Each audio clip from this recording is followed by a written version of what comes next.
বৌদি আমি লাগাবো। না না, আমি কিছুতেই লাগাতে দেব না। আরে অসুবিধা কোথায় আর সমস্যা কোথায়?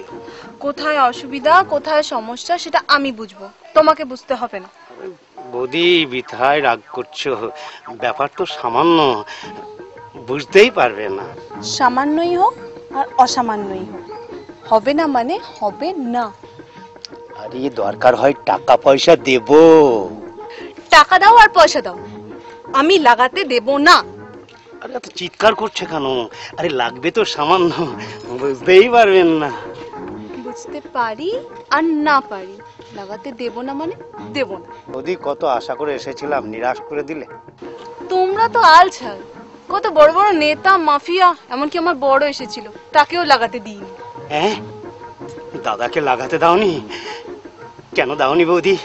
দাদার গন্ডগোলটা কি? মুখ পোড়া আমার বাড়ির দেওয়ালে মদের বিজ্ঞাপন লাগাবে বলে তৈরি ছিল, তাই আমি লাগাতে দিইনি। আরে আমরা মদের বিজ্ঞাপন দেব না, আমরা লালিপপ কোম্পানির হাতুড়ি মার্কা জাঙ্গিয়ার বিজ্ঞাপন দেব। জাঙ্গিয়ার বিজ্ঞাপন দাও আর ইয়ের বিজ্ঞাপন দাও, লাগানো হবে না, আসতে পারো। বৌদি একদম লাগাতে দেবে না? লাগাতে দিতে পারি, তবে একটা শর্ত।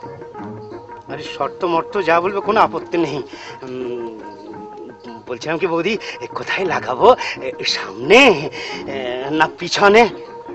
সামনে হবে না, বাড়ির পিছনের দেওয়ালে লাগাতে পারো, লিখে দিও বিজ্ঞাপন লাগানো নিষেধ, নো স্টিক বিল, দরজায় দেব খিল।